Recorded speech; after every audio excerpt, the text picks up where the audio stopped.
Good morning, and welcome to your 17th meditation.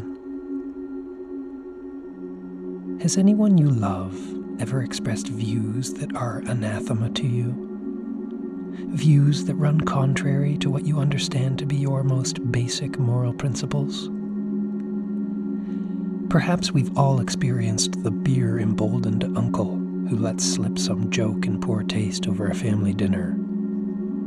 This can be uncomfortable and upsetting, especially if others who are present encourage the bad behavior.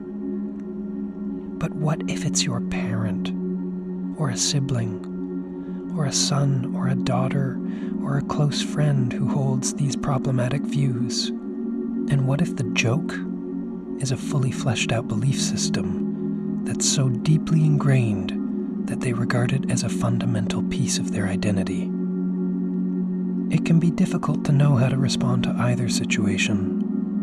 But if this is someone you love, someone you care about, with whom you share a relationship that you value, the first step is to try to stay calm.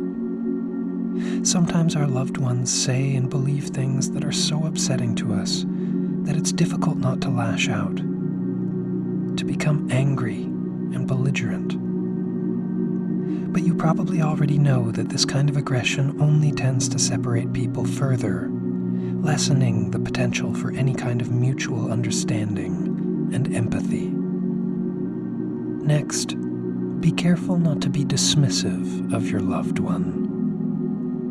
Whatever path they took to arrive at the views they hold now, it was a human walking those steps all the way, and it is a human before you now, replete with their sensitivities and defensiveness and fallibility, just as you are. And remember that you are indeed fallible, and that it is impossible to know the whole truth about anything.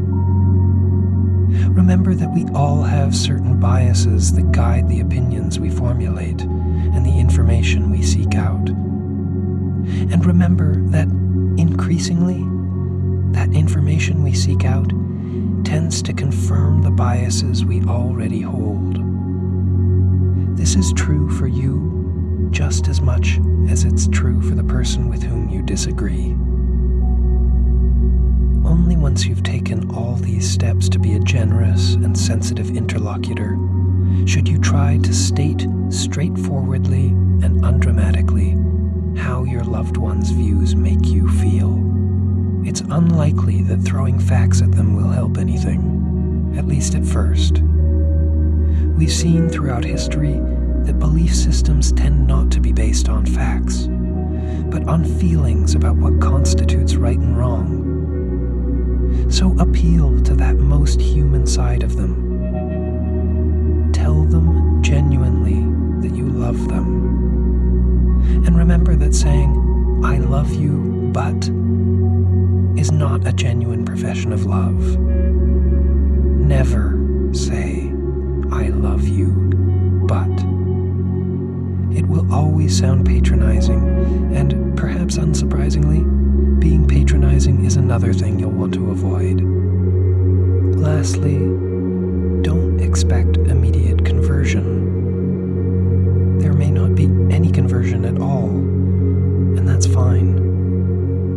We all couldn't possibly agree about everything, and surrounding ourselves with people who hold different views than our own can help us to remain open-minded. So even if you can't finally agree, perhaps through open dialogue, love, and respect, you can achieve a state of mutual understanding. And if not, it may be time to reevaluate that relationship. Keep it up. You're doing great. Have a wonderful day. This podcast was brought to you by Odium. If you know anyone who you think would enjoy this podcast, please share it with them. Let's all help each other.